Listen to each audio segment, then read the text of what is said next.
Olá pessoal, sejam bem-vindos a mais um vídeo da plataforma Moretti. No canal são apresentados assuntos referentes à engenharia agrícola. Eu sou Stephanie, aluna do curso de agronomia pela Universidade Federal do Paraná e hoje trago a vocês esse vídeo referente à capilaridade da água. Mas afinal, o que é a capilaridade da água?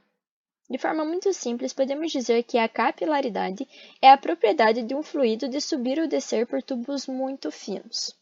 No caso da água, por capilaridade, ela irá subir pela parede de tubos capilares contra a força gravitacional. Podemos assemelhar esses tubos capilares com canudos imersos em um recipiente coberto por água. Para que esse movimento ascendente da água ocorra, é necessária a atuação de duas forças: a força de coesão, a qual une as moléculas de água entre si, e a força de adesão, que une as partículas de água com as paredes do sólido. Nesse exemplo da figura 1, podemos notar aqui a força de adesão atuando na parede do tubo, onde as partículas de água se aderem à parede do tubo, formando um menisco, o qual apresenta concavidade para cima, formando um ângulo de tensão capilar. Podemos também notar que quanto menor for o raio ou o diâmetro do tubo, maior será a ascensão. No nosso exemplo ao lado, podemos observar o ângulo de tensão capilar e também o equilíbrio do fluido no tubo capilar. Desta forma, podemos concluir que a força de ascensão capilar é igual ao peso do fluido no tubo. Agora que já conhecemos a definição da capilaridade, como podemos estimar a capilaridade da água? Podemos estimar a altura da ascensão capilar do líquido no menisco dentro do tubo capilar através da seguinte fórmula, onde 2 vezes a tensão superficial do líquido vezes o cosseno do ângulo de contato dividido pela massa específica do líquido vezes a aceleração da gravidade e vezes o raio do tubo capilar.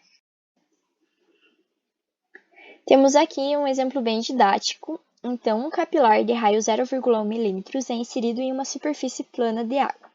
Qual a altura atingida pela água dentro do tubo? Então, nós temos os nossos dados, a água ela se encontra a 30 graus Celsius, nós temos a nossa tensão superficial do líquido, a massa específica do líquido e também o raio do tubo capilar e o ângulo de contato. Então, a altura da ascensão capilar dentro do tubo é igual a 2 igual a tensão superficial do líquido vezes o cosseno do ângulo de contato dividido pela massa específica do líquido vezes a aceleração da gravidade e vezes o raio do tubo capilar.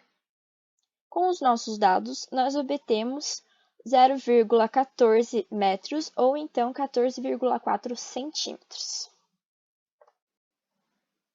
Mas afinal, como a capilaridade atua no solo?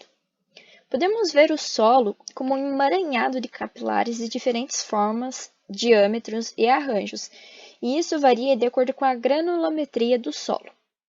Desta forma, a água presente no solo consegue subir pelos espaços porosos do solo.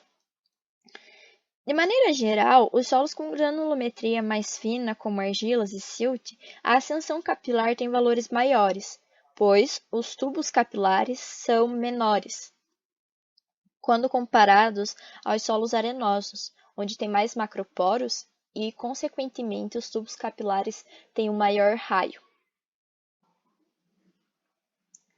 E para finalizar, qual a importância da capilaridade da água no solo? A capilaridade ela promove a ascensão da água no subsolo até a superfície, ou seja, ela permite a subida da água que está presente no lençol freático. Assim, permite a disponibilidade de água para as plantas. No entanto, isso nem sempre pode ser visto de forma positiva. É sempre necessário ter um bom manejo e conservação do solo para evitar o esgotamento de reservas da água, caso esse solo seja exposto diretamente ao sol e sem cobertura vegetal.